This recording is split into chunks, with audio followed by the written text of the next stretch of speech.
Okay, I think we're going to go ahead and get started since it's 9 o'clock.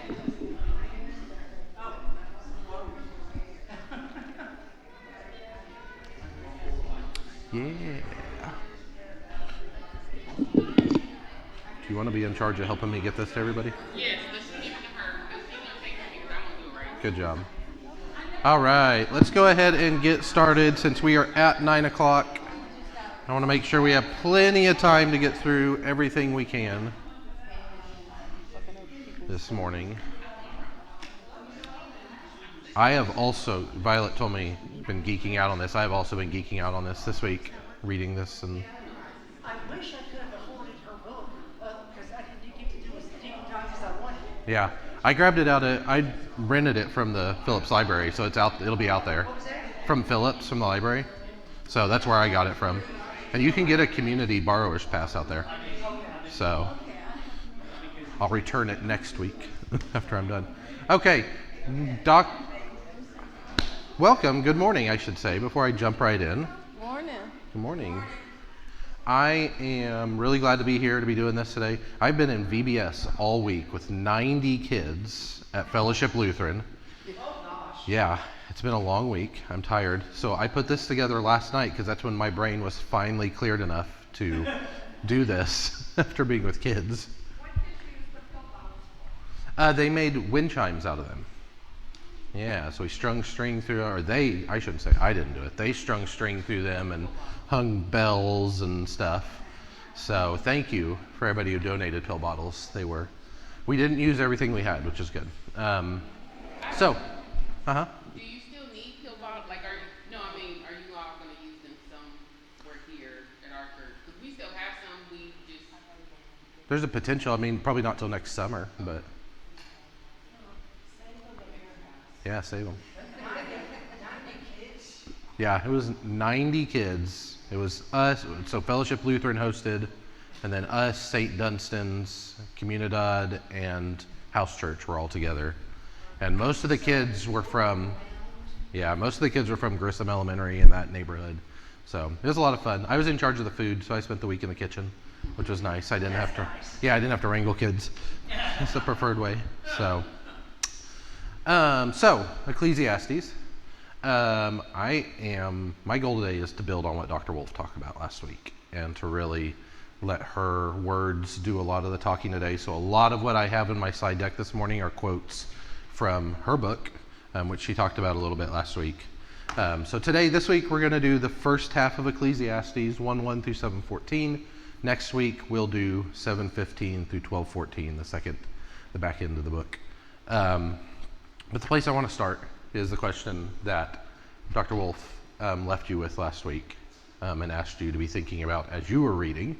And before I get into anything that I pulled out from her text, I want to give you all the chance if there's anything that came up in your reading, or if you did the reading this week, or maybe just in your thinking when you were thinking back on what Dr. Wolf said last week, this question of where are the women hiding in Ecclesiastes, which I found a very difficult question because it's not very explicit in there. So I just kind of want to open the floor. Yeah, especially not in this section. So Corinthia has the mic to pass around. Make sure if you're gonna talk to get on the mic so that we get you recorded for the video, which I found very helpful because I watched it last week to get ready. So anybody want to start us off? Well, I was thinking that I was thinking of that question the whole time. I was reading and having trouble finding it.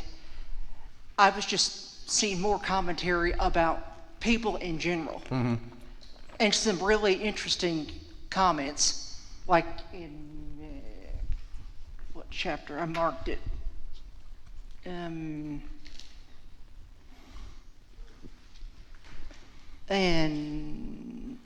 chapter 3 about essentially that we're the same as the animals, that our fate is the same as theirs, death. Yeah. And it was interesting looking.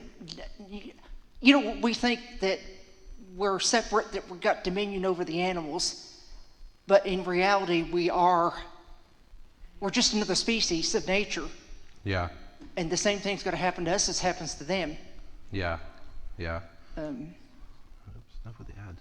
Yeah, that's a good. That's similar to something that I pulled out from her book that we'll get to here in a bit. With this idea of, and in the end, we all die. In the end, we all. and then every time Vanity came up, I tried to read it Hevel instead and trying to see the meaning, and it was tricky. Yeah, yeah. It's a very ambiguous word. Anybody else? Tim? Well, just where, probably for the entire book, I think the point she was making in her commentary is that wherever you have any like male or female, you can also say that the male one should also, you can also put the female in there as well. And there's also, I think, the divine feminine. Yeah. So I know last week she talked to you all a little bit about the divine feminine wisdom as personified in Proverbs, Sophia, versus I don't remember what the word she was that used, the foolish woman, I think is how it's translated in the NRSV. But yeah, that's a good point. One of the points she makes early in this book, and that'll actually take me into our first slides, is this question of who is writing, who's writing the book, what's their social location, how does that affect their outlook? She comes back to that question a lot as she is going through chapter by chapter in this book of whose perspective on the world and on the toils of life and on the fleetingness of existence is being spoken to us. Is it somebody from the underside or is it somebody from on top? Let me start with that quote I had back on that last slide. Hey, Justin, Yes. the only time in this entire first thing that it really mentions women, he talks about his concubines. Yeah, that's true. But if you finish chapter 7, it talks about basically woman putting her snares and all this stuff out there and being the foil for man and the reason there's a downfall, etc. Yeah. Concubines. Yeah, the only explicitly... That's about the only time that women are mentioned by sex. Yeah, yeah. And that'll actually, I think... No names whatsoever anywhere for women. Yeah.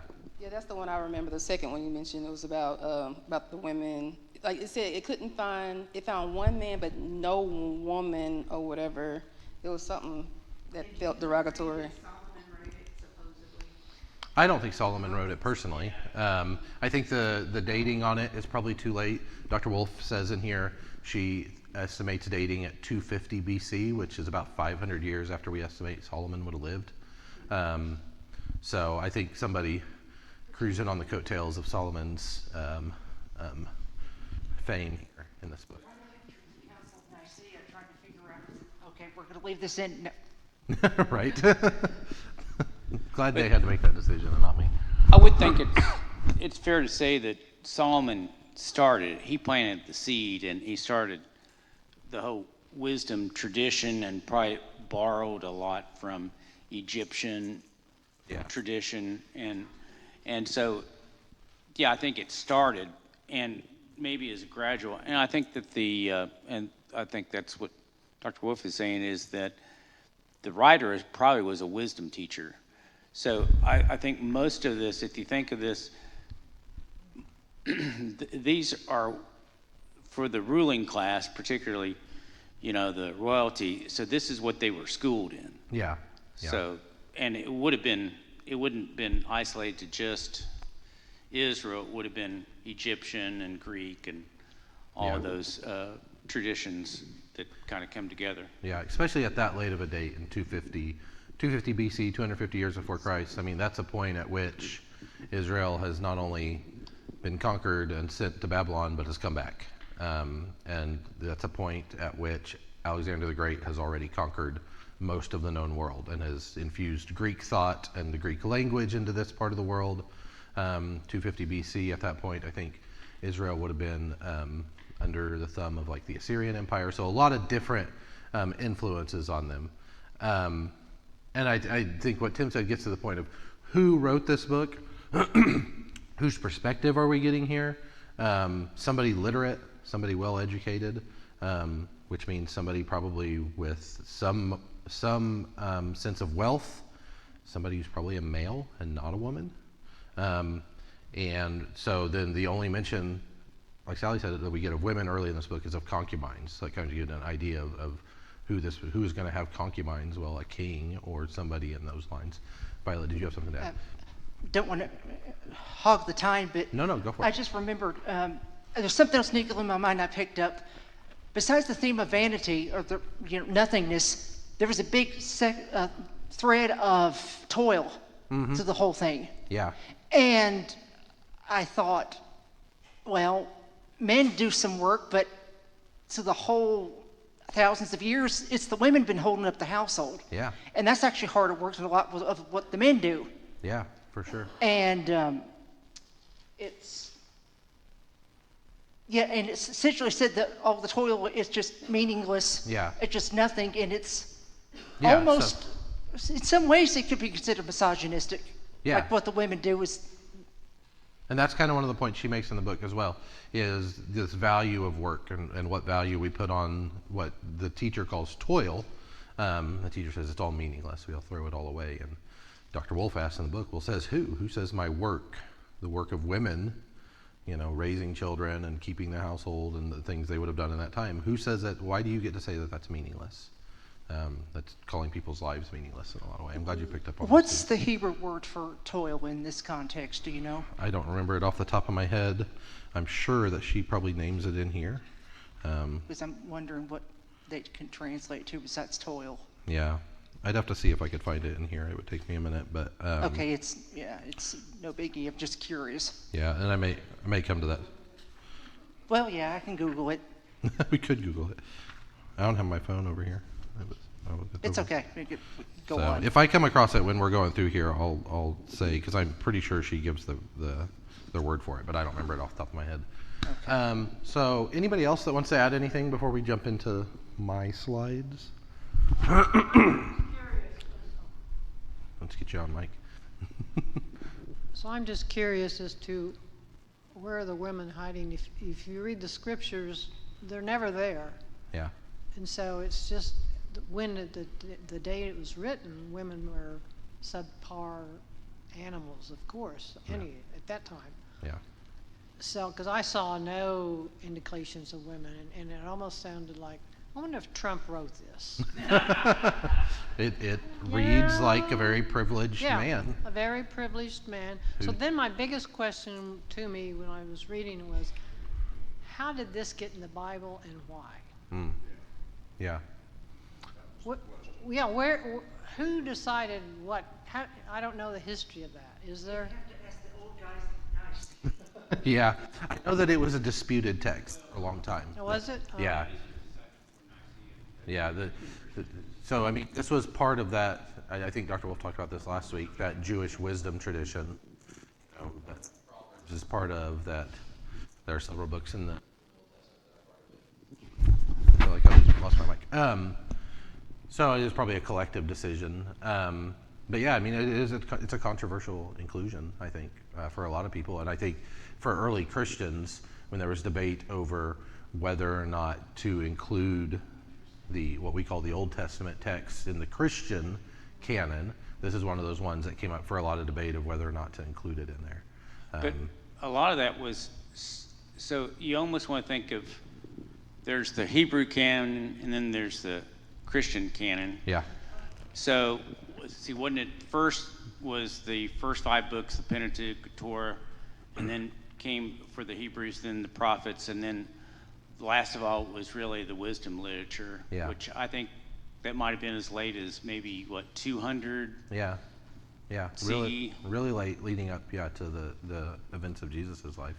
But that question raises for me kind of this theme that I keep coming back to in the Sunday school classes that I've been doing when I did Paul and when I did Revelation and now Ecclesiastes, reading these books that are difficult, and we look at them and be like, why is this here?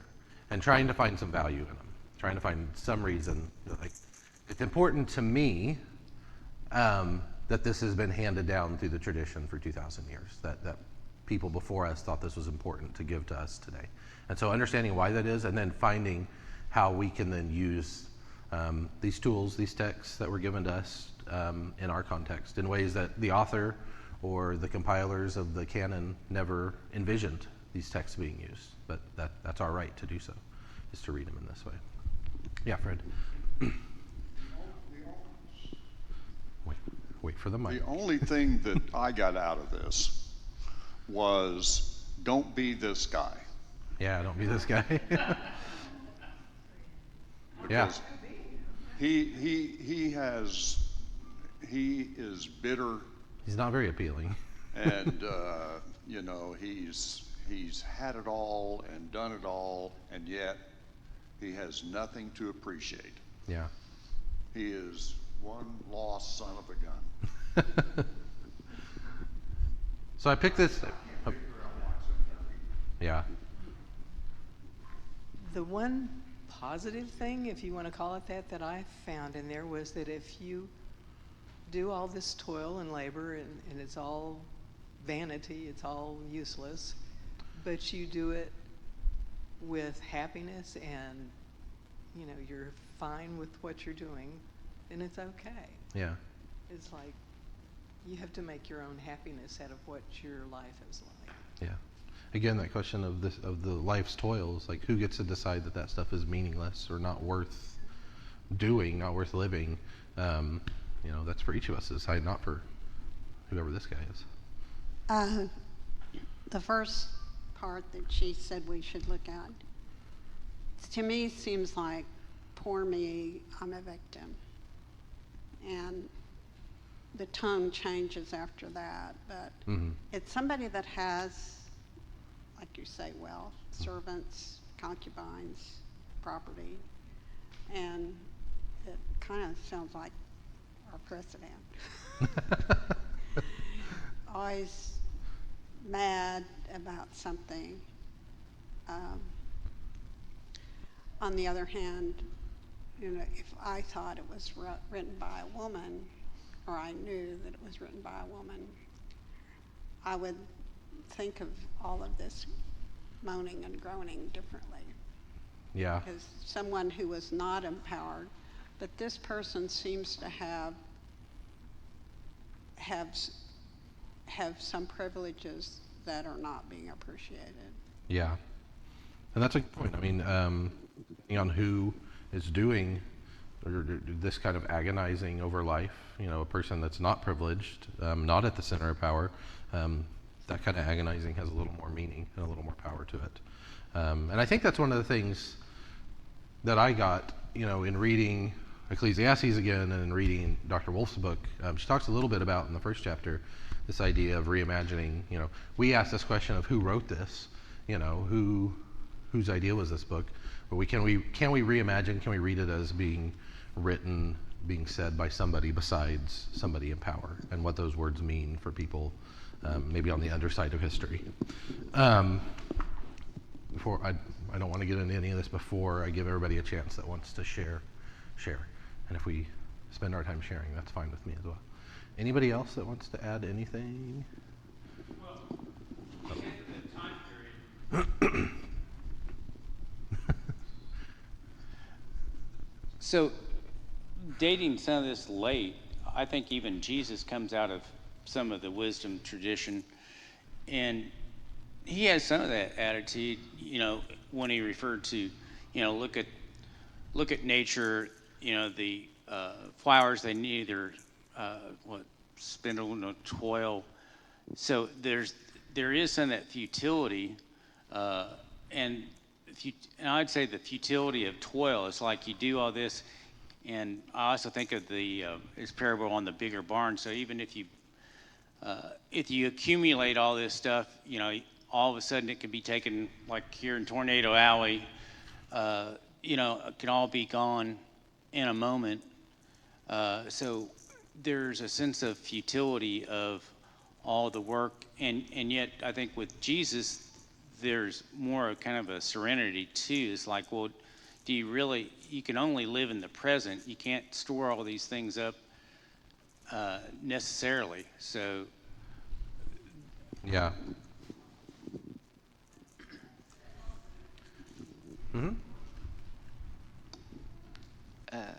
So I'm gonna go in a totally different direction, but for me, the reading is very comforting because this is being recorded, right? Yeah. Because we all go through our trials and tribulations. So there's that humanity of it. We may not know each other's toil, but we all have it. But that's the beauty of humanity, that you know that, and so that's how you connect with a higher power. So it was comforting in some ways because we all got our stuff, and sometimes we get so caught up in our stuff, we think we're the only one that has stuff. But in reality, as humans, we all have stuff. Just some of us show it or hide it a little better. But we all have stuff, but the beauty of this journey is that there is a higher power to help us. We have something to look forward to. So I didn't see it in that way as some other people. So, but as Corinthia says, that's how I tend to approach things, most things in life, so it reflects it. So as Dr. Wolf said last week, and I, not just this chapter, but in general, I think what you get out of these texts is more about you than the text. Yeah. And so, we can all read the same verse, but depending on our perspective, our experience, what we need, we're going to interpret it a little differently. But again, that's part of the humanity of it, that it allows us to do that. So I have not thought about it as deep as who wrote it or when wrote, because the beauty of it is that any of us could write it. So that's kind of the perspective I've been taking, that could be any of our journeys at some point or another. But again, the beauty of it is that we all have that journey and we can connect, and that gives us that faith and that comfort that there is something beyond us, because that would be depressing. Yeah. Again, using these tools in a way that serves us, that's useful for our lives, I think is one of the goals to get at here. Anybody else that wants to add anything? Because I've got lots of stuff that I can go into my slides, but I like hearing from y'all much better. One of the things I was going to say before I go into this, it was just y'all were reminding me of this section in here where she talks about the grammatical structure of this text, and especially of like the first 2 or 3 chapters.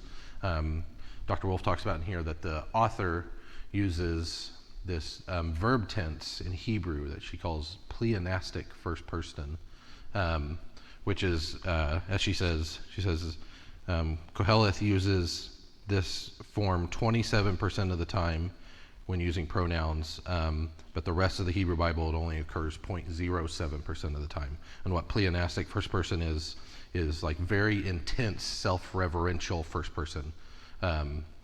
So she translated, she said, for instance, at one part, if you did a literal translation of one of the lines, it would say, I said I in my heart, to say something, a feeling that they had in their heart. So it's very self-reverential way of writing and of speaking.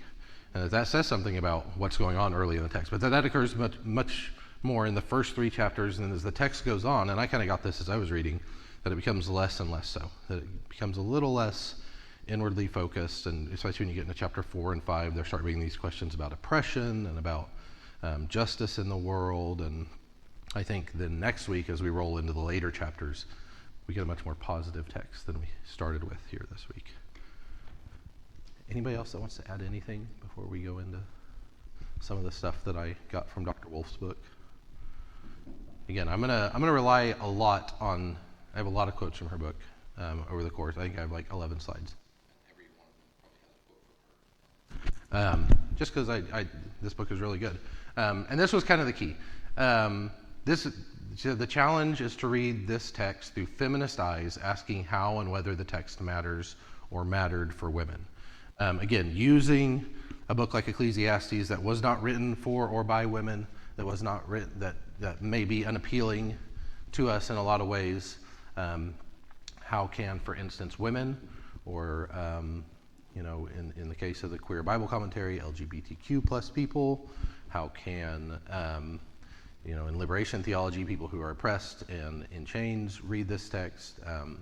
There's a lot of different ways to do that. It's difficult, and one of the things that I wanted to do over the course of this week and next week is not just read Ecclesiastes together and talk about it, but also hopefully give you all a sense, if it's not something you've done before. If you've been to seminary, you have, but of how to read a text with a feminist critical eye, or with a historical critical eye, or a queer critical eye. It's a task you have to learn, and she does it really well in this book. With a queer eye for the Bible guy. There you go.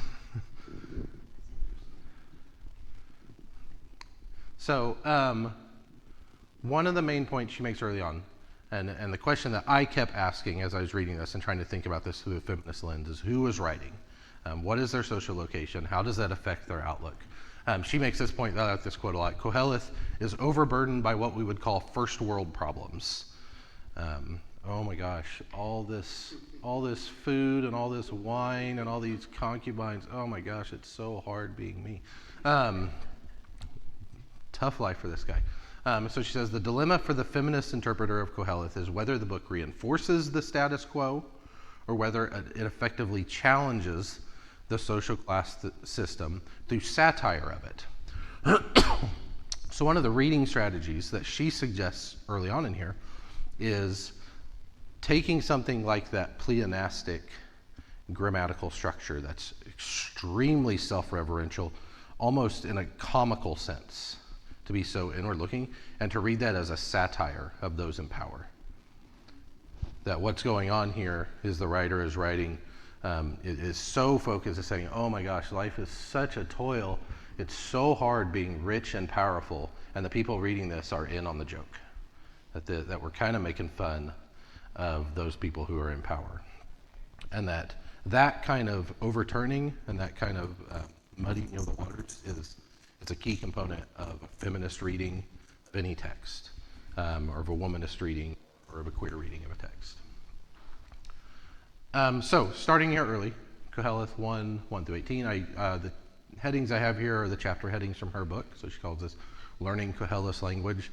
This first chapter, she spends a lot of time talking about the grammatical structure, talking about these ideas of Hevel and Carpe Diem that you guys talked about last week, so I won't really get into that.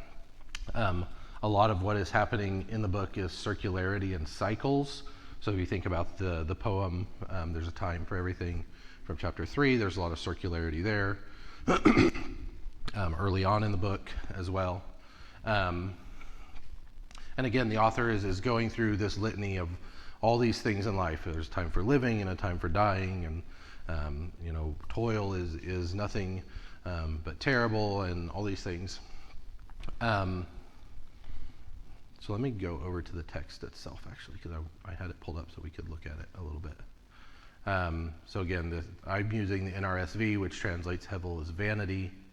But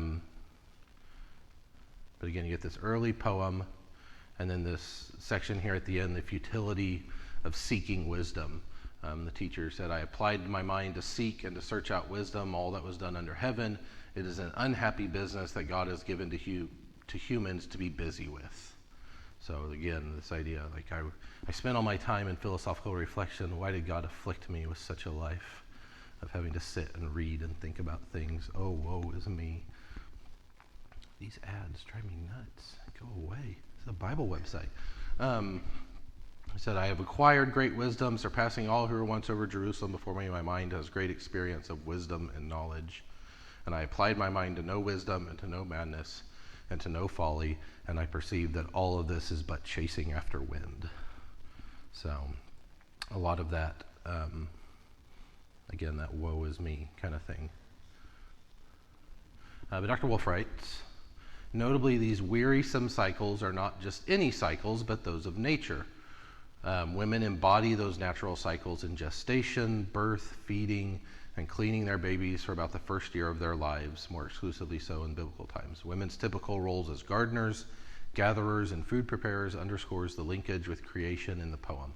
The cycles of women's bodies, whether that of pregnancy or menstruation, would be a fitting addition to this poem. Surely women vary as to whether they view such cycles as Sisyphean or Zen-like. And she holds up those last two things there, Sisyphean or Zen-like, as two ways to read this. Is all of this toil, does it make you feel like Sisyphus? You're pushing the rock up the hill only to have it roll back down on you every night, like the Greek myth?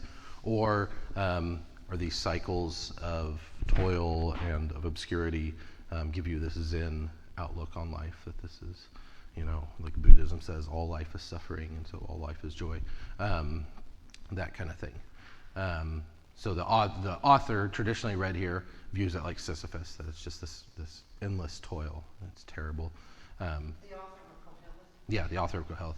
But maybe the way to read it is more Zen-like. Or maybe it's to read it a third way, outside of that, that kind of incorporates the two.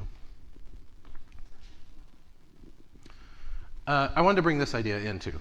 This isn't necessarily explicitly named by Dr. Wolf, this idea of a hermeneutics of suspicion. Does anybody in here know what a hermeneutic is? Yes, what's a hermeneutic? You should have been learning that, right? So hermeneutic is basically an interpretive lens. It's a lens you put on to read, in theology, the Bible. And so when Dr. Wolf says she's doing a feminist critique, she has a feminist hermeneutic. She is choosing to read the text with the values and the ideas of feminism in mind, and she's trying to understand what she's reading. One of the things that we really focused, that was really pushed into our brains at Garrett when I was there, was this idea of a hermeneutic of suspicion. Of suspicion, as I have up here. So you're reading the text and not just taking what you read at face value, but really asking questions of it and trying to push back in a critical way what you are being told. Not in order to undermine the text, not in order to come out the other side and say, well, this was all, I've completely undone this entire thread, and so none of this is good, but to try and look at it in a way that doesn't, hopefully, allow that text to be used to hurt and harm. And so I think a lot of what I read Dr. Wolf doing in this book, in reading Ecclesiastes, is taking a hermeneutic of suspicion to what the author is saying and trying to reimagine it. Also kind of going against the grain. Going against the grain. And hermeneutics in general, hermeneutics, you're just really asking questions so that you can get deeper into the text, and asking questions from a particular, sometimes acknowledging a particular point of view, a particular value. It's like, putting it under a microscope, really, and it's going the questions you're bringing to the reading. What are you trying to understand? What are you trying to get at here? And questions that aren't just necessarily founded in the text, but questions that you bring as the reader to ask to this. So I pulled this quote because this kind of read that way to me. She said, "In this forthrightness that flies in the face of theological tradition, Koheleth may serve as inspiration for feminist hermeneutics, which privileges experience over traditional doctrine. Feminist readings rely on challenges to the male-dictated status quo.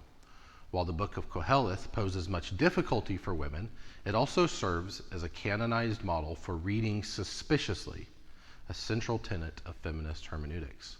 And perhaps this is a good time to turn Koheleth's suspicion back on Koheleth. Is it true that what is crooked cannot be made straight and what is lacking cannot be counted? While it may seem that way, history does prove otherwise. Change can occur. Of all people, women have seen that even though certain situations have seemed Sisyphean, from women's suffrage to equal pay, the work toward change of those situations has not ultimately been fruitless." So the point she's making here is that we have Koheleth questioning all of life and saying, everything is toil. Why do we do all these things? Why do we spend our time, doing all this work and asking all these questions when in the end all we do is end up dying? And what Dr. Wolf is posing here is taking that very critical and that very suspicious way of looking at the world and turning that back on Koheleth and asking, is this really the only way to look at the world? And this kind of gets it again, that if we understand this as something written by somebody in power, that person in power, by giving us this text, has given us the ability to question them, has given us the ability to push back on them, and to say, is that really the way the world is? Is this really? Again, maybe this is a text that's meant to provoke us into disagreeing with it. Maybe the book wants us to disagree with the teacher's pessimistic outlook. And again, maybe it's satire, doing it so heavy-handedly, so obviously, that forces us to reject this kind of worldview. So, not just ideas to think about when you're reading and looking at this text. She also calls this going against the grain. Yeah, for sure. Yeah, going against the grain. All right, let's move into chapter 2 here. Koheleth 2 is pleasure hevel, is pleasure a breath. This is where we're getting into what Sally brought up earlier, where the only explicitly named women here in the book were concubines, and actually we have that text here. Again, who's writing? What is their social location? And another question, who is being overlooked when this person's writing? And so I put this note. We get a lot of this idea, we see the wastefulness of wealth here in chapter 2. So if I go over there and we look at it. Chapter 2. So this section is called The Futility of Self-Indulgence. And basically what we get here in chapter 2, the teacher talks about all these things they've done. I've made great works. I built houses and planted vineyards. I made myself gardens. I made myself pools. I bought male and female slaves and had slaves who were born in my house. I had great possessions of herds and flocks. I gathered for myself silver and gold and the treasure of kings and provinces. I got singers. Oh my gosh, these ads are killing me. Last night I would click them, they'd just go away forever. So I became great and I surpassed all who were before me. Whatever my eyes desired, I did not keep from them. This was a reward for all of my toil. Then I considered all that my hands had done and the toil I'd spent in doing it, and again, all was hevel and a chasing after wind, and there was nothing to be gained under the sun. This is an interesting contrast because in chapter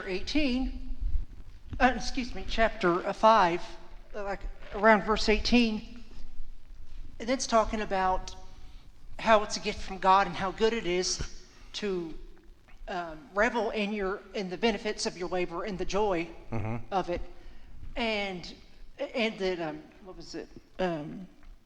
It's fitting to eat and drink and find enjoyment in all the toils of which you do. But at the same time, likewise, all to whom God gives wealth and possessions, and whom he enables to enjoy them and to accept their lot and find enjoyment in their toil, this is the gift of God.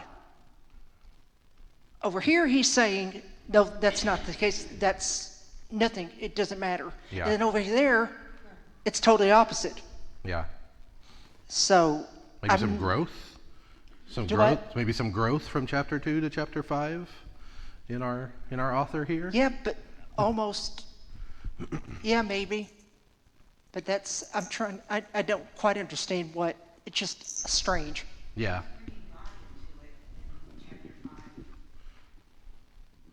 Yeah. Obviously, it was all humanity. It was all his work. And now in chapter 5, he's bringing God into it. That's true. Like he mentioned earlier, it's like it was all like me, my thoughts, all this stuff, and then as he progressively goes on, yeah. Yeah. Is there any way that the authors could have changed? It's possible. I think, yeah. You mean like the actual person writing came from person A to person B? The person whose views are being represented, if that maybe changed, say they were like, oh my gosh, this is horrible. So let's do some correction here. Yeah. The interesting thing about this is that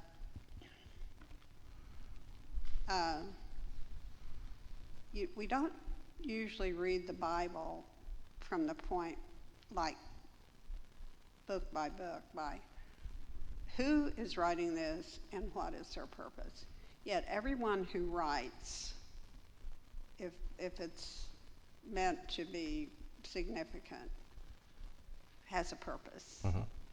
And that's something that you should always look at when you're reading any literature. Who wrote it? What was their purpose? Mm-hmm. So it's kind of interesting that this is the first time I've been in a Bible study where there's that kind of direct look at it as literature Yeah. has been brought to my attention anyway. Yeah, of really thinking about why it's there. Because we read something like Genesis, and the question of why did they write Genesis is pretty obvious to us. They're telling the story of their people. Then you get into something like this, and it becomes a little more pertinent. Of the purpose is just as important as what's being written here, almost. And again, that takes us back to authorship. If this is a person of wealth complaining about their life, that's one thing. If this is a person asking us to satire that person of wealth in order to question power, that's one thing. Or if we imagine that this is, even if it literally wasn't, but if we imagine that this is a woman writing and asking about the toils of her life in the ancient world, that changes what this text is and why it's important and why it was written. I just want to say how funny it was when it says, I did all this, I built this, I pools and blah, blah, blah. And then I bought slaves. I'm like, did you really do anything you Right. just said you did? Well, that gets to the other point of, and I think Dr. Wolf brings that up, of, whose toil is it? Whose toil are you lamenting? Yeah, your Kohelet tool is here. only money at Like, this oh. point, yeah. It's not your toil that was so hard. Man, you had to sign the checks. Rough. Kathy. Well, I was looking on my phone. I didn't really make sure it was worth, I'm sorry, what? Put your mic closer. Oh, I looked up the word toil in Hebrew, and I don't know about whether or not it was a credible site, but it said there were two interpretations for their word, and one was really heavy, like real work. Mm-hmm. The other one is something that is perceived as a burden. Mm-hmm. So I think this guy really was the burden part, like, oh my gosh, I got all these worries. Yeah. Not really hard labor. Yeah, for sure. And so the quote I pulled out from Dr. Wolf here kind of gets to this of who was doing that work, who was bringing all that pleasure in Kohelet's life. It says that a reader could look beyond the items, male and female slaves who were born in my house, and many concubines without concern or offense highlights the extent to which such human commodification has been overlooked in the biblical tradition. Contemporary culture has similarly turned a blind eye to abuse. The hashtag #MeToo movement has highlighted this, as this movement has invited countless numbers of sexually abused, assaulted, and harassed women out of their silence. We have realized how profoundly we have overlooked their plight. So again, who's writing here? Who's not writing? Who's being heard? Whose voices are being silenced? I keep coming back to what Sally said earlier, like this is the one point in the whole book where we get a woman explicitly referenced, where we don't have to read a feminist perspective into this. We see women, and what are they doing? They're slaves. They're concubines, which were in essence slaves. And what is their take on the gardens and the pools and the gold and all this stuff and how it got there and what its meaning was. Yeah. Oops. Oh, there we go. We're almost out of time. I don't know if we're going to get... Wait for the mic, Fred. So in a sense, what we're saying is this is a literary device. Yeah. And it was, this person could say stuff, put it out there for whoever he thinks is reading it or hearing it, Mm-hmm. with tongue in cheek, but barbed, and tell truth. Yeah.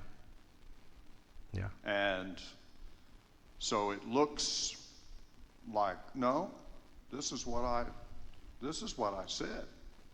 I'm really, a straight up male chauvinist pig. But on the other hand, Glad you finally admitted it. could be a female. Could be. And that I think that possibility of satire is really important. And if you think about then all these questions about of life and the toil of life, And then think about the fact that the author then moves, as we get into chapter 3, we get into the time poem, a time for living and time for dying.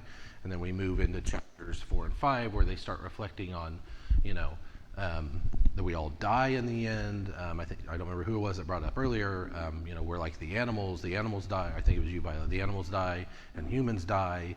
And I think they even at one point reference in here, both those in power, their life is short, and so are their slaves.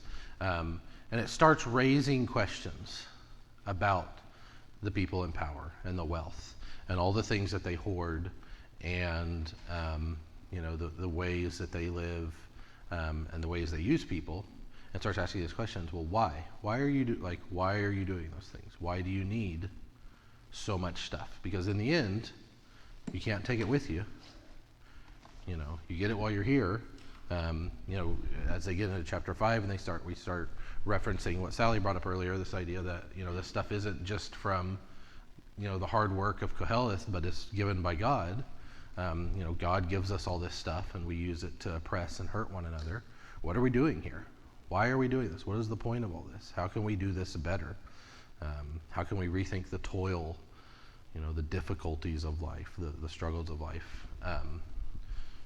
That gets at that hermeneutic of suspicion and this feminist hermeneutic that Dr. Wolf is reading through, that really forces us to start asking questions. If you think about this text as divinely ordained, as handed down from God, as one thing, that doesn't invite questions, and that makes you then look at this text as this great leader pontificating to you, and you have to just take it. But if you start reading through this feminist hermeneutic and this hermeneutic of suspicion, it forces you to start asking questions, which forces you to not just ask questions of the text, but of the culture behind the text and the culture we live in today, and to start rethinking things. That's why they don't want you asking questions. Not sound too conspiracy minded. One of the things that can't remember which part this was from, probably the early part, really griped him was some stranger was going to get all of his stuff.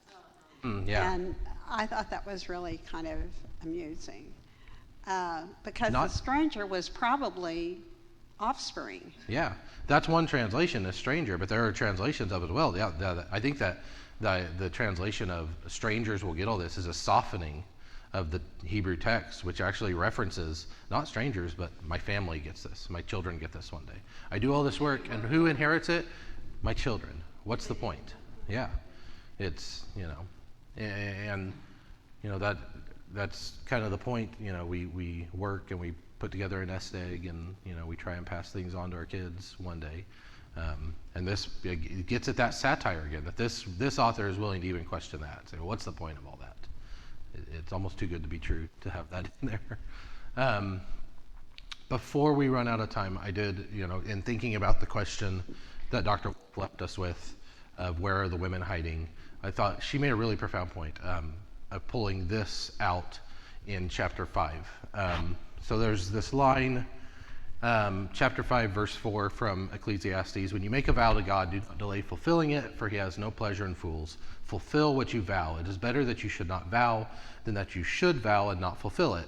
Do not let your mouth lead you into sin, and do not say before the messenger that it was a mistake. Why should God be angry at your words and destroy the work of your hands? So Dr. Wolf says in this chapter, that seems like really sound advice. If you make a vow, stick to your vow. But then in asking that question, where are the women in the Bible, Dr. Wolf brings up this point.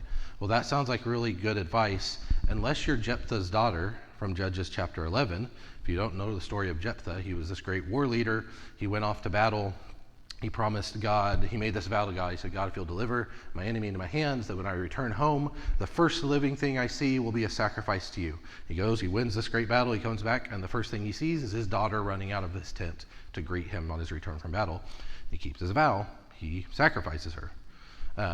So how good is keeping a vow if you're Jephthah's daughter? Again, where are the women? They're kind of hiding in the text, but they're there, especially if you're thinking about this text as part of that Hebrew canon.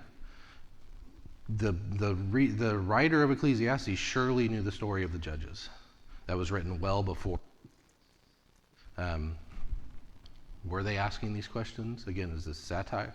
Should we read this text as satire of the idea of keep your vows? Should we read it seriously as somebody who's thoughtlessly asking us to keep our vows but not considering Jephthah's daughter?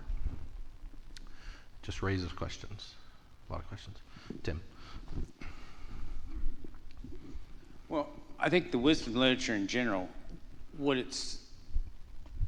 the main messages for it to teach is humility. Yeah. The first step of wisdom is admitting how much you don't know. And we see this like in Job, like, at the end, who are you to question God and, speaking to the whirlwind.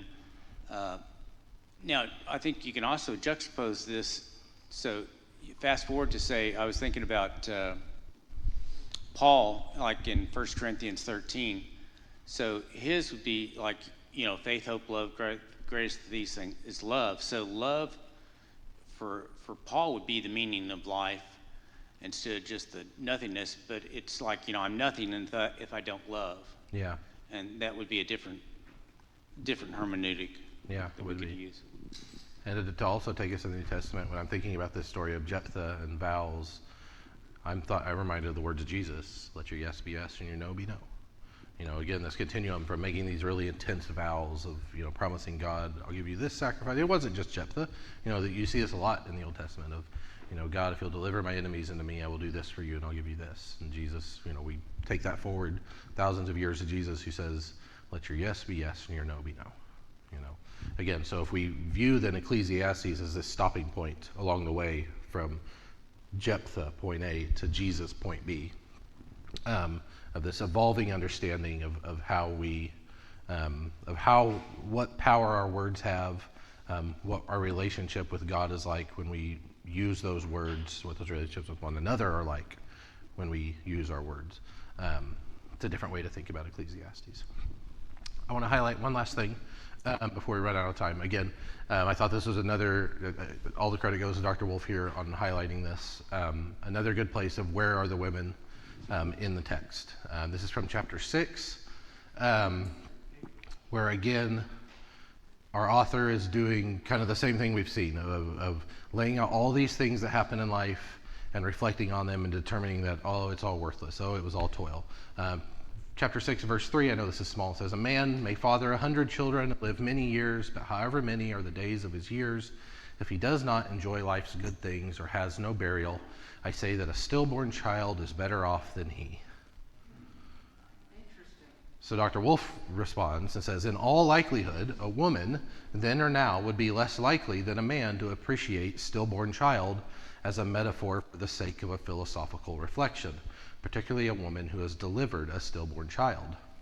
Similarly, Koheleth's retributive morality in 6:3 ignores the mother who experienced the stillbirth, whose loss would have been the most palpable. The 100 children at the beginning of 6:3 and the stillborn child at the end both conceal the role of the individual women who coupled with the man in question and who bore these children, whether alive or dead. This trivialization, this rendering of women invisible, is so common in biblical text as well as contemporary society as to be almost unnoticeable.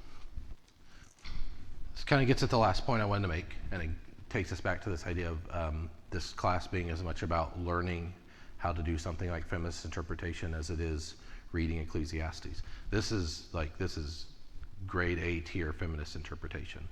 When you're doing this work of asking where are the women in here, it's reading a verse like 6:3. A man may father 100 children, but in the end he'd be as good as a stillborn child. The women are in there. Where are the women? They're the ones who give the birth. That's where the women are. And so then extrapolating out from there how a woman would read this. I have to extrapolate that. Sorry, I hit my mic. I have to extrapolate that. Y'all don't. Those of you who are women, like you experience this. The feminist reading, for some of you, is just your reading as women.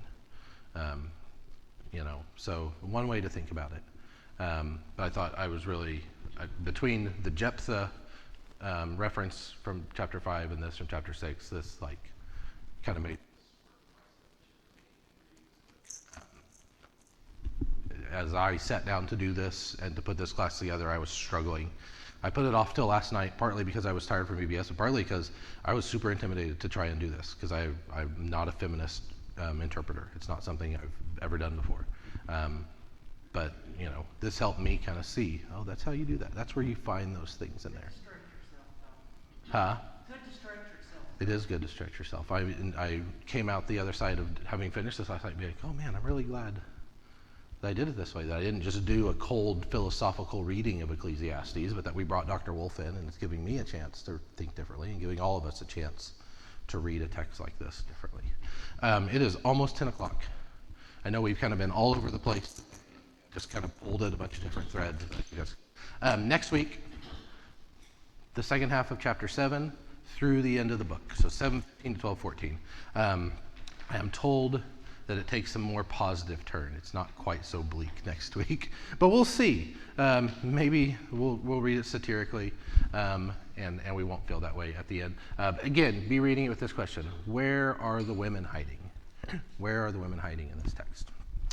We'll come back, we'll do it next week, and then in 2 weeks, Dr. Wolf will be back with us, either in person, more likely on Zoom, ready to answer our questions. I know a question that I kept thinking about last night as I was reading this. This book is a couple years old. I'm really curious about her perspective.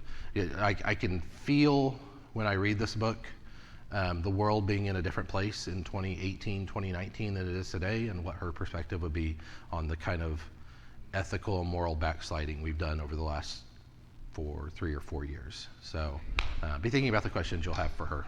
So thanks, y'all.